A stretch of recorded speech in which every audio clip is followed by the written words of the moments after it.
Guess what? I'm so excited today. I'm so freaking excited. So I had a vision. I guess it was 5 a.m. this morning. There was this, I woke up from my sleep. I'm sleeping, okay? 5 a.m. And there's this white essence. Like, hey, can I come into your body? And I was like, whoa, because I'm a trance channel. For those who don't know, I'm a trance channel. Entities come into my body sometimes. And I was like, I'm kind of tired. You know, like, is there a reason for this? Like, are you trying to channel, or is this like medicine for me? And they're like, it's medicine for you. I have to come inside of you, into your body, and I'm going to light something up. And as it was there, I realized that it was in the shape of like a buffalo.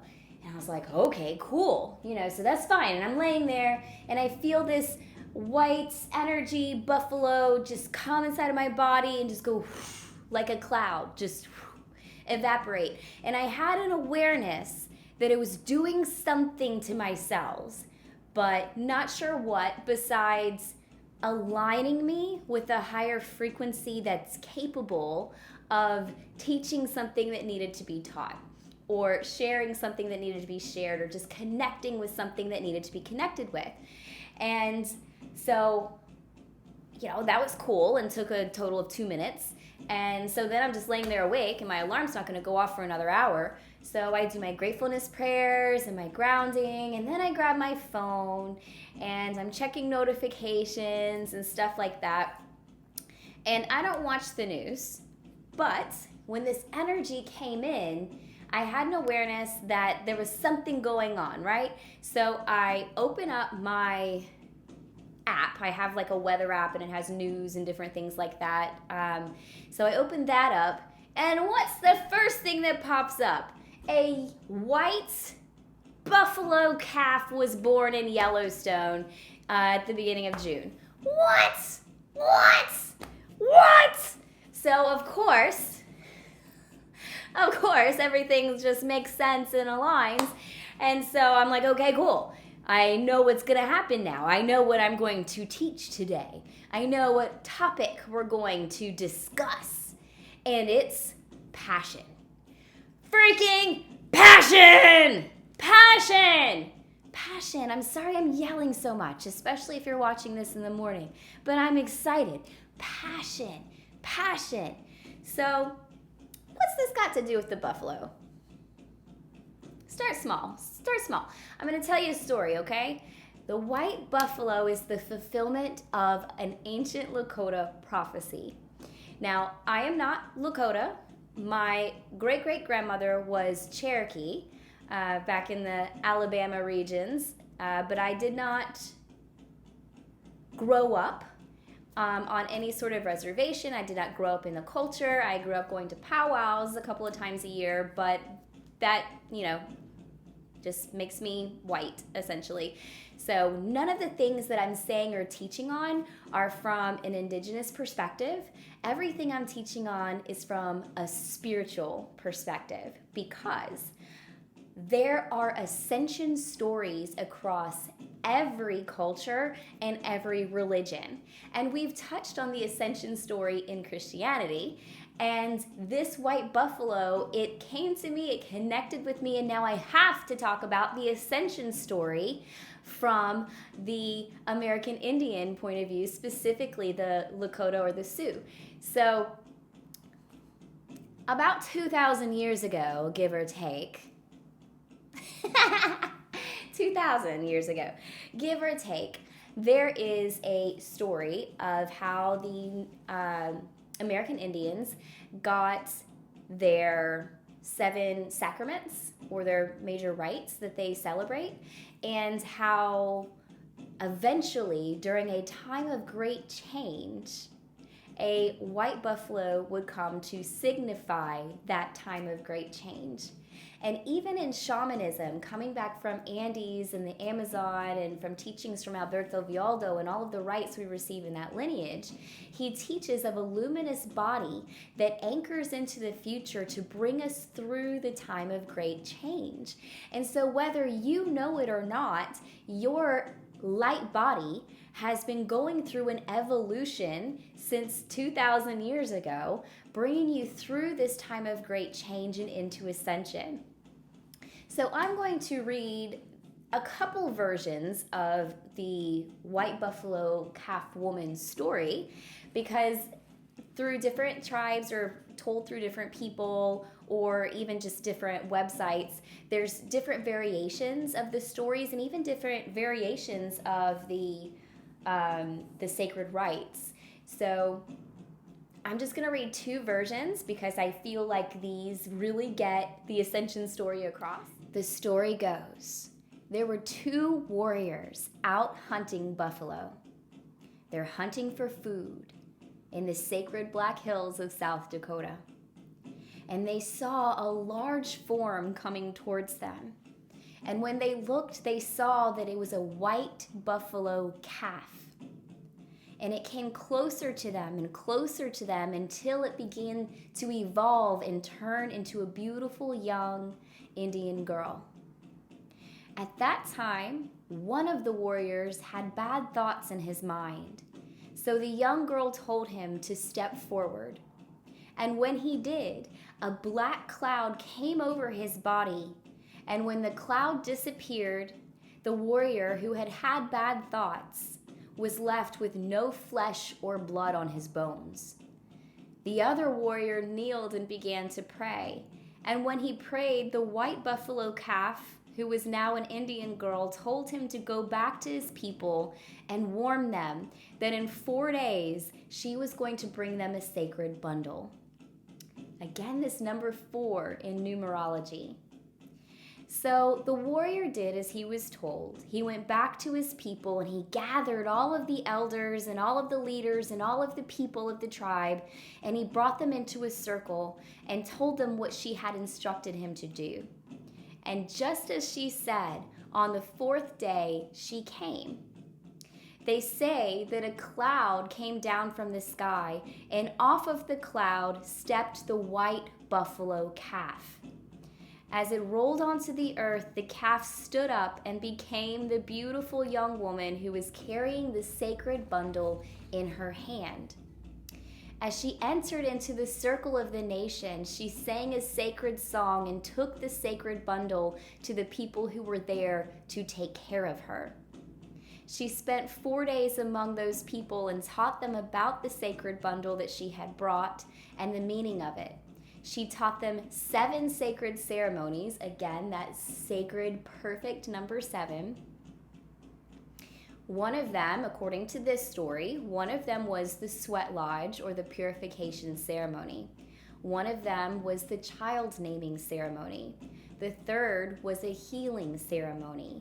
The fourth was the making of relatives or the adoption ceremony. The fifth was the marriage ceremony. The sixth was the vision quest. And the seventh was a Sundance ceremony, the people's ceremony for all of the nation. She brought them those 7 sacred ceremonies and taught them the songs and the traditional ways. And she instructed those people that as long as they performed those ceremonies, they would always remain caretakers and guardians of the sacred land. She told them that as long as she took care of the land and respected it, that their people would never die and would always live.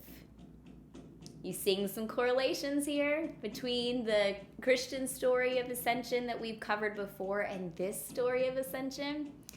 When she was done teaching the people, she left the way that she came.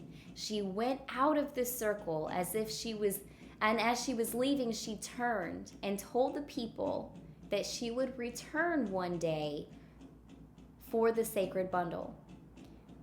She left the sacred bundle, which they still have to this day. The Lakota people actually have a white buffalo calf pipe brought by the white buffalo calf woman. And they keep it in a sacred place on a reservation in South Dakota. And it's kept by the keeper of the white buffalo calf pipe. She promised to return again, made prophecies at that time. And one of the prophecies that she made when she left was that the birth of a white buffalo calf would be a sign that it would be near the time when she would return again to purify the world, that she would bring back harmony again and balance spiritually. So there's a lot of correlations between this story and biblical stories, actually. And when we look at all of, and I call them ascension stories. I don't know if they call them ascension stories, but this is about ascension, guys. So every culture has one of those. And one day maybe I'll share the Druid ascension story. There's a lot to unpack with that one. But this one was so beautiful, and just with the times, and we can see the sacred numerology there, the number 4, stability, foundations. We see the number 7, that perfection, God, spirituality, all of that kind of stuff. And then we see how she brought them the traditional ways, the foundational ways, the things that they need to keep living. If you follow this, if you take care of the earth, you will never die. Your people will go on and on and on. And she didn't mean that you will never ever die. She meant that the earth will live and you will flourish and you will be abundant. But these are the things you have to do. You have to take care of the planet. You have to take care of the earth. You have to take care of each other through these 7 sacred rites and rituals. And this is how you care for each other. This is how you care for the soul. And the pipe that she left, I think, is very, very beautiful, because the American Indians use the peace pipe in all of their ceremonies. It's very, very important to them. The peace pipe, or the sacred pipe, what this is, when they light it, the prayers begin before they even put the tobacco in the pipe and light it. But it's so symbolic. The smoke going in and out and floating up to the heavens, it's symbolic of their direct connection with source energy, with the Great Spirit, with Wonka Tonka. It's the connection, the space that just connects them there, their ability to speak and communicate directly with divinity.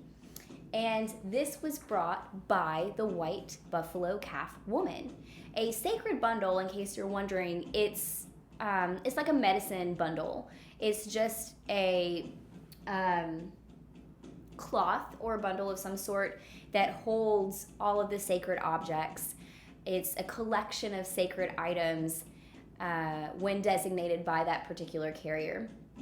And these tools, they act like sacraments. You know, in Catholicism, you have certain sacraments, and this happens to be their medicine bag, their medicine bundle, and it contains the things that they need to care for each other, to keep people healthy on a soul level or otherwise.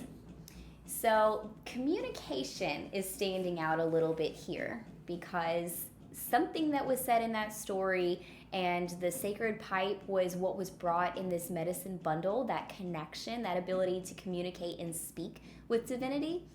So let's keep communication in there a little bit. I'm going to read a different version of the same story. And this one was pulled off of, I think it's by Keepers of the Sacred Tradition of Pipe Makers. And it's called White Buffalo Calf Woman, the Gift of the Sacred Pipe. Before the appearance of the Buffalo Calf Woman, the American Indian honored the Great Spirit. But for the Sioux, the coming of Buffalo Calf Woman brought a most important instrument, the pipe, which is now used in all ceremonies. The sacred pipe came into being many, many years ago. 2 men of the Sioux tribe were hunting when they saw something approaching in the distance. As the figure grew close, they observed a maiden, attired in white buckskin, carrying a bundle wrapped in buffalo hide. So already this one is a little bit more, I don't want to say the words believable, but something that we can apply more in a traditional context. A woman was carrying buffalo hide. As she walked slowly toward them, she sang out and repeated, "Behold me, see me, pay attention to me, look here. I am walking in a sacred manner," she went ahead and called out to them and said, "Hey guys, pay attention. I'm sacred. I'm holy. Look at me. Let's pay attention, okay?" And they said, "Okay." And they looked at her. One of the men had evil thoughts about this maiden and moved towards her. The other Sioux tried forcibly to restrain him, but the evil warrior pushed the good warrior away. A cloud descended and engulfed the evil one, and when it lifted, his body was a skeleton devoured by worms, symbolizing that one who lives in ignorance and has evil in their heart may be destroyed by their own actions. Self-destruction, as within, so without. Any evil within, any darkness within that has not been processed or worked through, all of the hatreds and the angers is self-destructive, is a self-fulfilling prophecy. It's something that we try to project onto others, but it really just destroys us, all of our resentments and rejections and hurts and angers. The good warrior knelt in fear, trembling as the buckskin-clad maiden approached. She spoke to him, telling him to fear not and to return to his people and prepare them for her coming. The warrior did so, and the maiden appeared, walking among them in a sunwise or clockwise direction. This has nothing to do with the story, but the reason that they say sunwise in a lot of cultures is because clockwise is opposite according to the hemisphere of the world that you're in. So like where we might be, sunwise is clockwise, but in the southern hemisphere or other parts of the world, sunwise is counterclockwise. But because of where this took place in the Dakotas, sunwise is clockwise. So she walked in a clockwise position around the circle of these people. She held forth her bundle that she had brought, wrapped in that buffalo skin, and said, "In this bundle is a sacred pipe, which must always be treated in a holy way. No impure man or woman should ever see it. With this sacred pipe, you will send your voices to walk in Tonka, the Great Spirit, creator of all, your father and grandfather. With this sacred pipe, you will walk upon the earth, which is your grandmother and your mother, and all your steps should be holy." So if we're taking this in the context of the pipe being communication with the divine, she says, as long as you purify yourself, purify your thoughts, come with right intention, is what she's saying. If you come with right intention, loving intention, for good reasons, and you use this pipe in everything that you do, if you communicate with the divine, with your higher self, with source, with Great Spirit in everything that you do, all of your steps will be holy. All of your steps will be sacred. What does holiness mean to you? Take just a second. You don't have to figure it out now. Just jot it down somewhere. What does holy mean to you? What does sacredness mean to you? Because holy and sacredness mean different things to different people. But what it is something pure, something to be honored, something to be respected, something that isn't negative or low. It has value, it has worth, and it's beyond being valued or priced. It's everything. It's all things. It's the only thing that really matters. It's the energy and the essence of life, of love, of all that is. Just jot that down. Take your own little guided meditative journey about what holiness and sacredness means to you. Because when you're in direct communication with the divine in all of your actions, this is how you will live your life. Holy.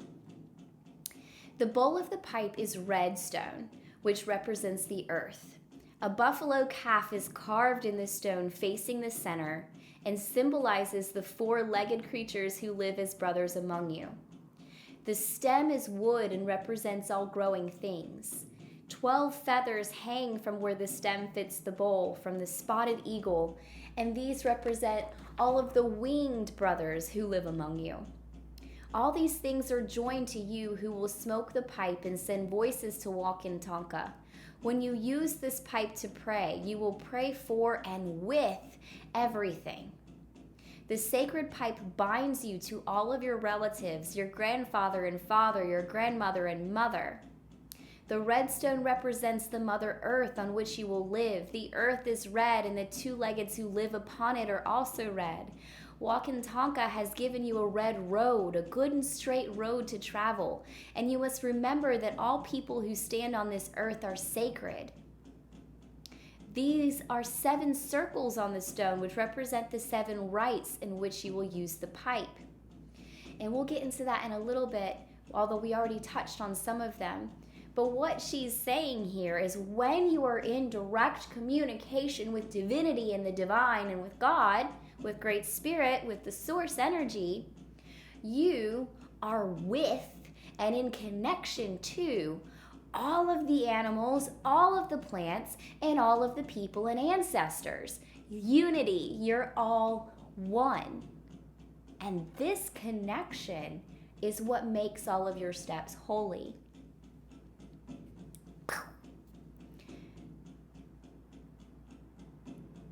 The buffalo calf woman then instructed the people to send messengers to the different bands of the Sioux Nation to bring in the leaders, the medicine people, and the holy ones. When the people gathered, she instructed them in the sacred ceremonies. She told them of the first rite, the first sacred ceremony, the keeping of the soul. She told them that the remaining 6 rites would be revealed to them through visions. So here at this point, that's a big difference between the 2 stories, where in one story we see where the people were given all 7 rites, and in this story, the people were given 1 rite, the keeping of the soul, which essentially, in my limited understanding of this, is like death rites, keeping the soul after it leaves the body. But then she says, all the others will come to you through vision. All of the elders, all of the people the medicine people that she had gathered, the people who would be having these visions. She said, you guys will get your own visions. You'll be given these visions of what these rites are to be. So that's a big difference between the stories. But keeping the soul is one that is pretty consistent across a lot of these stories.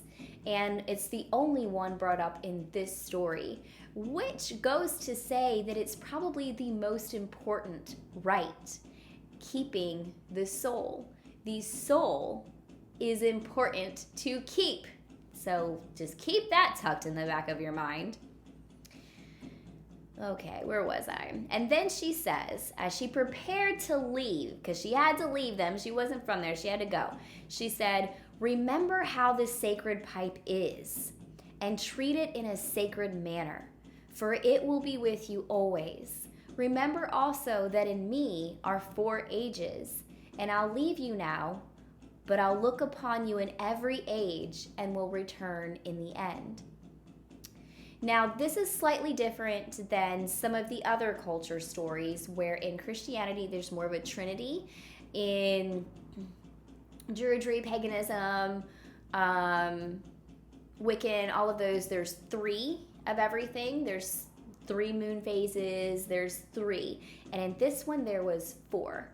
So that's a slight variation there, but the number 4 is consistent across these stories because of stability, foundations, honoring the roots, connection to the ancestors. The Sioux begged the woman to stay with them, and they promised to build a fine lodge and let her select a warrior to provide for her, but she declined the offer. Now, this is important in the story also because here they're offering to give her a warrior to care for her and provide for her. In the first story that I read, there was one little sentence, if you caught it, where they said that she came and spoke to the people who were caring for her. Wow.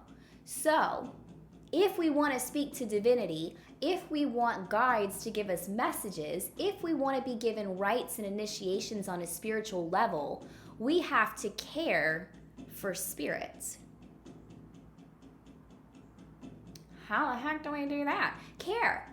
We have to treat everything as sacred and holy, ourselves and everyone else around us. We have to rid ourselves of those bad, negative thoughts that cloud our minds and strip us into self-destruction. There's something to caring for spirit. As humans, we just want to be cared for. But how are we caring for the spirit realm? These people are so smart, honestly. Everyone should just learn from them. So smart. Okay. She declined their offer. She said, no, thank you. I don't need a strong warrior. I'm an independent woman. She said, no, the creator above, the great spirit, is happy with you. You, the grandchildren. You have listened well to my teachings, and now I must return to the spirit world. She walked some distance away from them and sat down. And when she arose, she had become a white buffalo calf. This part actually has a lot of correlations with the Christianity stories of ascension, where here she was a person. She first presented herself as a person, even though she was saying she was from the spirit realm. And only when her teachings were given, only when she had given the people a way to connect with the divine, a way to live and care for each other, and a way to understand how everyone is united, only then did she ascend into her spirit form. She sat down. When she arose, she had become a white buffalo calf. She walked farther, bowed to the four corners of the universe, and then disappeared into the distance.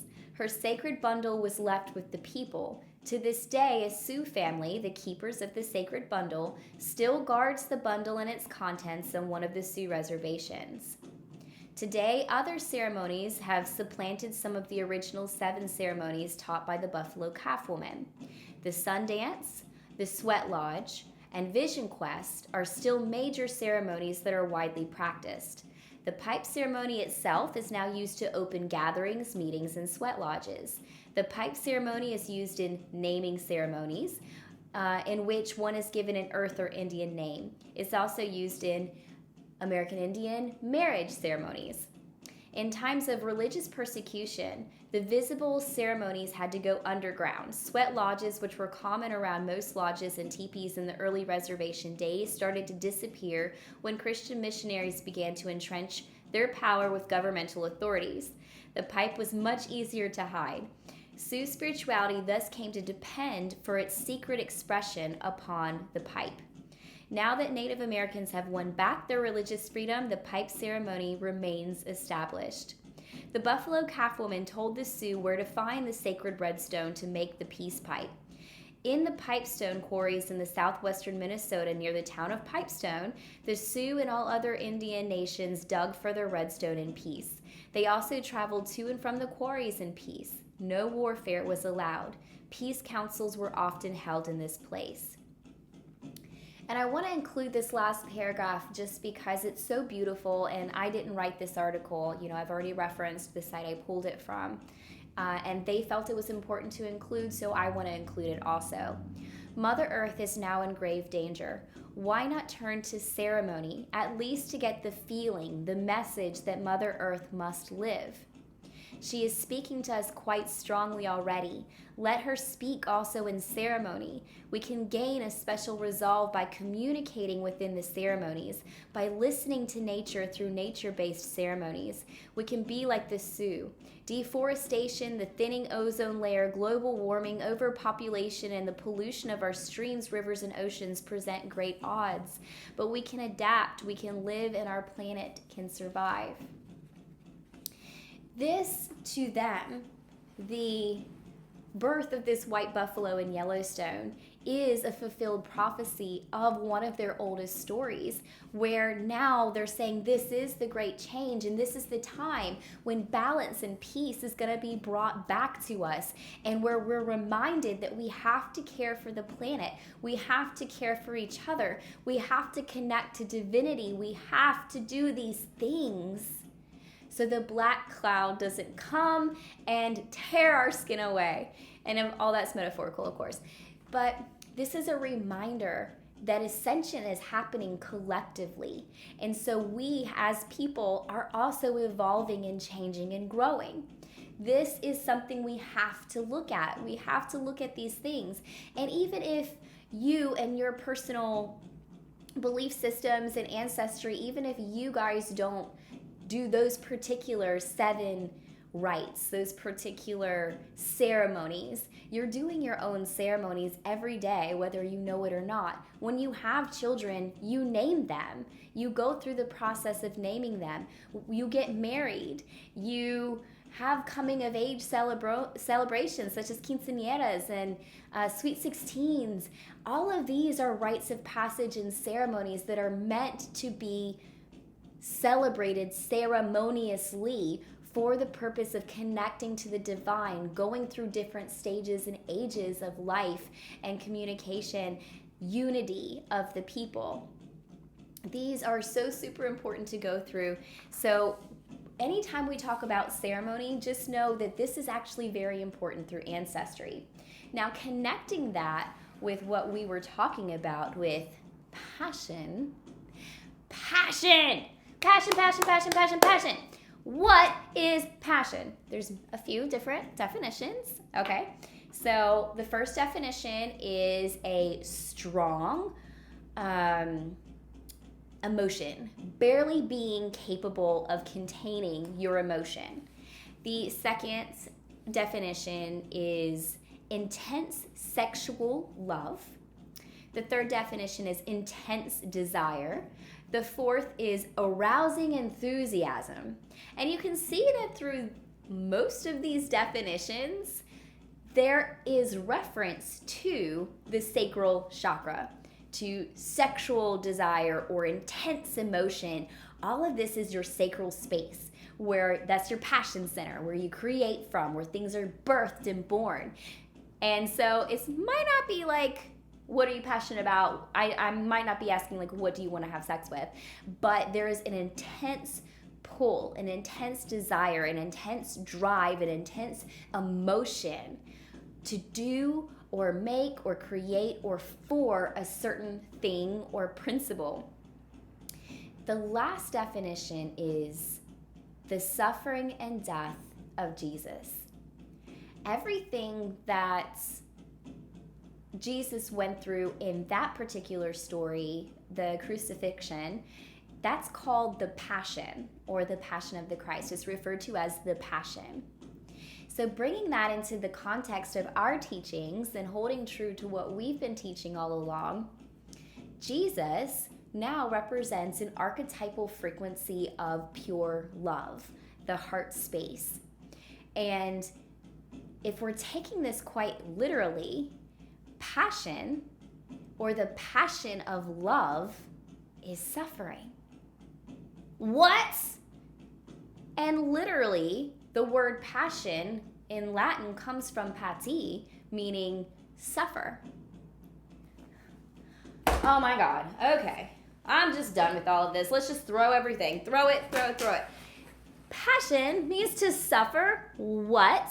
Suffer our love, suffer our intense desire and our needs. Yes, baby girl. And never will you ever hear anyone say baby girl unless they're about to throat punch you, okay?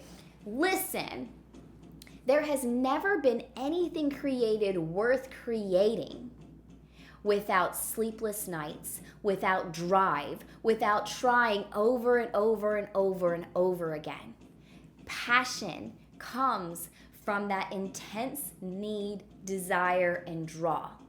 We are trying things. You know, some people out here make it look easy. Whatever it is they're wanting, their gifts, their spirituality, their connection to the divine. Oh, it looks so easy. It's so easy for them. I don't know why I can't do it. Guess what? Everybody can. Well, no, I can't. Listen to me. Nobody is out there who has it easy. Nobody has anything worth teaching, worth talking about, worth giving as a service without suffering through, without working hard, without trying, without failing, without having to completely readjust their lives, their boundaries, their belief systems, their thoughts, without practicing. if there are people who are really good teachers or really good healers or really good with their gifts in a positive, loving way, in a way that's actually helping ascension, I guarantee these people are probably on their faces crying a lot. Because it takes time and there's a suffering that comes along with it. There's a responsibility and a heaviness that comes along with this, but there's a peace that comes along with this as well because they are using all of their tools. They are going through their ceremonies, their coming of age, their passages, their rites. They are doing the work. And they have a peace about that because when they do the work, they are in direct connection with the divine. And you can't be in connection with the divine without being in the flow of love, in the flow of peace. And when you're in peace, everything you do looks easy, but it's not. Your heart is working through things. So let this just be a reminder to all of you guys out there who have a dream, who want to create something and nothing seems to be working, or it seems to be taking forever, or you might feel discouraged or like it's really hard or like you're incapable. This is the process. You have to move through the fire. You have to move through the fire. You have to suffer in the heart a little bit to give it depth, to give it meaning, to hone your skill, for you to understand and refine who you are underneath it all, and for it to become the true passion, for your dream to be purified. Now, there's something to all of this that we breached on a little bit before about lineage. And this, I think, is important in line with these stories because what she says when she brings the medicine bundle is, these are the old ways. These are the traditional ancient ways. Here, this will give you connection to the divine. It is so important, while everything's shifting and changing right now in the collective, that all of the new people rising up, the young generation who's so bold and so amazing in creating huge change, they are breaking generational chains, they are speaking their mind, and even when it looks a little bold or disrespectful or out there, they are making waves. And you know that we like those rebels. We like to ride those waves because that's what brings change. And things can't continue to be the same as they used to be. We need that change. But young people, you have to listen and understand and connect to the old ways too. There has to be both. Listen. The old ways, and we've seen this play out in different religions, the old ways are very tethered. They are stable. They are purified in the intention of what they're doing. This purified intention is for ascension, for direct connection to the sacred. That is the old way. But if the old way doesn't evolve and allow for expansion, and this is where you get into religion and rules and things like that, because the core teaching underneath everything is tethered, it's anchored, it's stable, and it's pure. But everything built around that has to be able to grow and evolve, or else you have no growth. You end up with a bunch of secrets and separation and ultimately destruction. Allowing religions or old beliefs to not evolve and grow causes destruction. This happens interpersonally, and we've seen it collectively. Destruction, sabotage, self-destruction. This is what happens when we don't allow the purified old beliefs to grow and expand, even personal beliefs to grow and expand with the times, with the generations, with our own cycles and phases of life. But young people, listen. If we don't have that connection to the old ways, if we are simply taking information and knowledge that we learn or that we get even on our own and just teaching that only without connection or wisdom to the old people or to the ancestors or to the old ways without listening, without learning, without keeping to some sort of tradition or sacred rite, then this becomes untethered. Then that vision has no depth. It becomes convoluted, cloudy. There becomes a lack of direction or unclear what the direction may be, even if you have a good concept. And it's not long lasting. You have to have the balance of both. The old people have to allow for growth and expansion, and the young people, and of course this doesn't just mean old and young, but it does also, because we have to honor our ancestors. We have a problem. We have a problem in this country with not honoring our ancestors. Yes, I know right now that we are breaking all of those generational curses and we're standing up for ourselves and we're speaking our minds, and that's absolutely necessary. But at the same time, remember that your intention is for healing.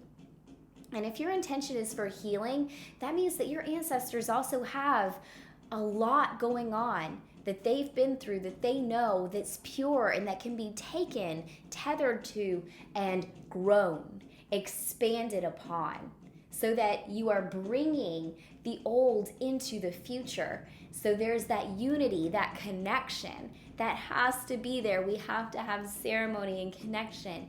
Now, speaking, I told you to keep in mind that communication thing, because that's pretty important too. Old people, when your kids come to you and they're upset about some things that have happened and they're telling you something that needs to change, listen, okay? Just listen. Quit getting so offended. Quit taking it so personally. Allow for healing. Just listen to the need underneath. Listen to what they're saying with spiritual ears. And know that this is the way of the future. That the old can't last anymore. Where we are in the collective is at like this peak point where something's got to change or it's going to explode. We have to listen to this generation. We have to listen to the young people. We have to listen to the younger ones. Also understanding that they don't have all of the wisdom that we have. They don't have all of the life experiences that we have, but their truth is important and it needs to be honored so that they can grow what we have to give. And young people, honor your ancestry. Stop looking at them like they're the old fogies who will never change. Yes, maybe they're old fogies who don't like change, but there's something there to be honored. Just go ahead and dig through all of the old, outdated belief systems and things that society has put on them, and just get to that seed, to that core underneath. That's love, that's wisdom, the things that they've been through that you can tether to, that you can anchor to, and know that you can bring into the future. Okay? There has to be a connection that happens. So bringing this all full circle into everything, this is the time of great change. This is, no matter what culture or religion you're in, this is the time of great change. We have to have the connection. We have to bring in ceremony. We have to tether ourselves to a stable and secure past while allowing for evolution and growth and change and new ideas, because love is trying to come to the earth right now, and everything that's not love or that has been separating us from love, from God, from divinity, from the source, from Great Spirit has to be stripped away. And we can't stand in the way of that, even if it hurts, even if we suffer in our heart spaces because of it, because of how we lived in the past, or because it's hard to let old belief systems go, or if it's because we have to be forgiven, or if it's because we have to forgive ourselves or forgive others. It's important to speak, to share, to connect, to allow healing to happen right now. So I want everyone just to go within right now, just for a moment or two. Shut your eyes, lay down if you want to, or just get in a space where you can be meditative for a moment. Take a few deep breaths.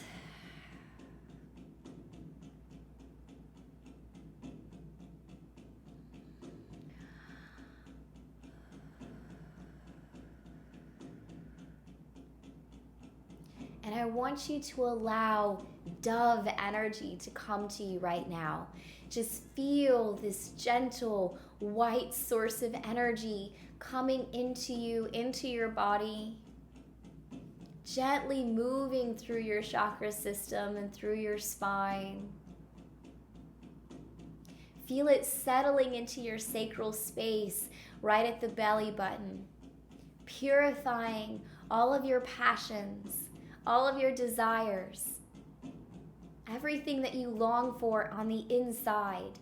Feel it coming into alignment with your greater good, with the world's greater good, so that your actions are done in a way that's pure and with pure intention. And feel that dove energy coming up to the heart now, purifying that heart space, bringing gentleness there, that everything's okay, no matter what you're going through, or the decisions you have to make, or the tough conversations you have to have. Everything here is gentle, it's kind, it's loving, it's okay. Because everything that you want to birth, that you want to create, that you want in your life, whether it's something big like creating a business or becoming a certain kind of person, or whether it's something that seems simple like peace, just wanting peace in your life. Feel that intention being purified in your heart space. We intend to have love. We intend to bring healing. We intend for peace.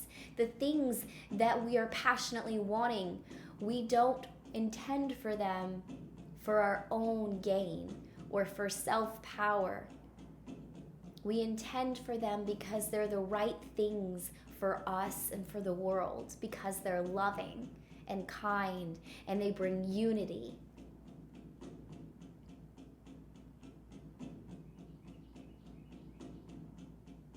Feel that dove energy moving up into the third eye space.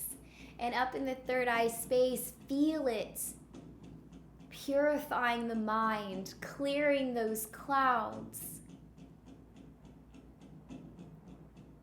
And as it clears those clouds, you know that the thing you're passionate about, that you long for and want so badly, that you have, that you're holding with a pure intention, that once it's in the mind, that you're thinking about it clearly, without worry, without fear, because nothing can be created through fear. Nothing long-lasting can be created through fear. Everything in the mind is peaceful and clear, so that what you are creating is created with right thinking, seeing all sides, understanding the bigger picture.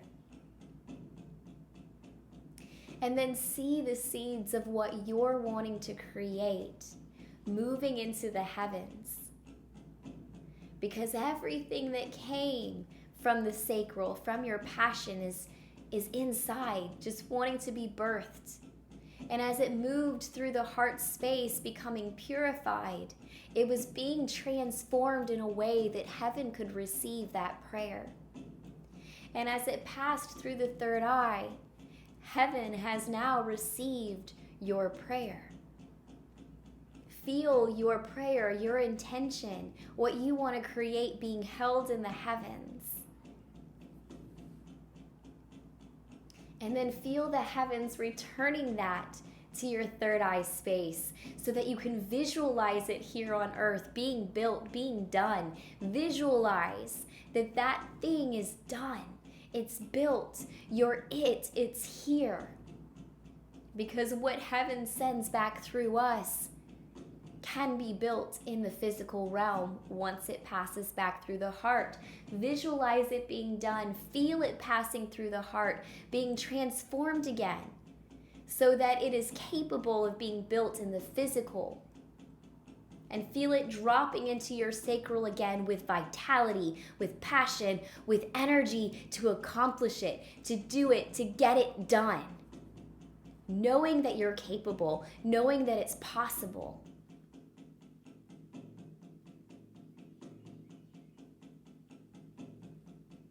And holding to that, thank Dove energy.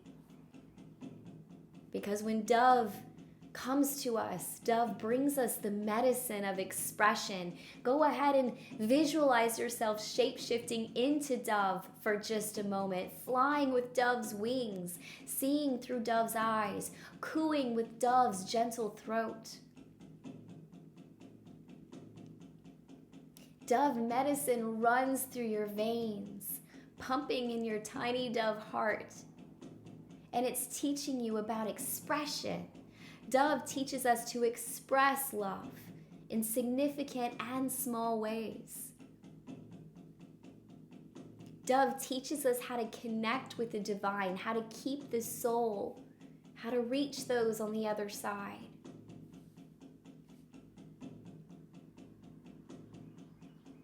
Dove teaches us how to use our vision. And Dove comes to us during times of great and powerful prophecy.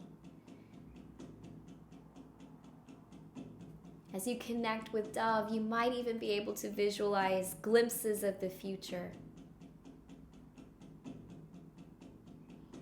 Dove brings intense self-examination that might feel like challenges, but it's bringing change to our homes and teaching us how to nurture ourselves with care, with gentleness.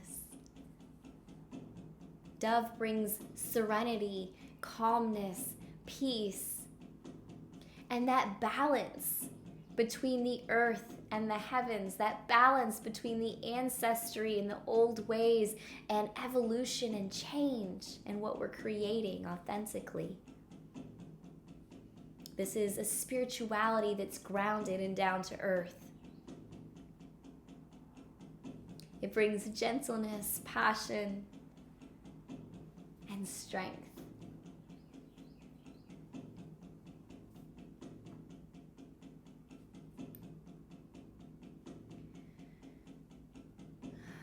Leave your heart ready to receive as I blow Dove energy straight to you with the intention of all of these things that we just spoke about.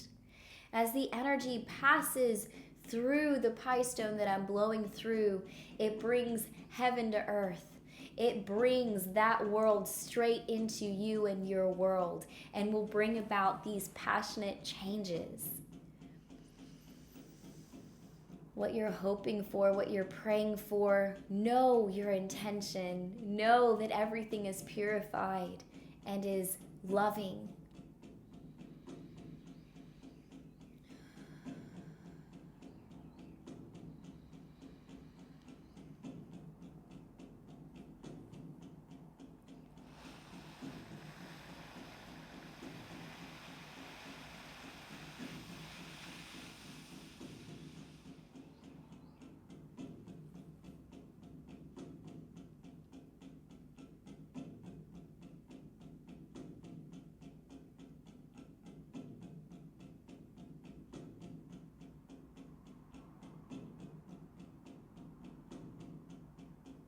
So it is so.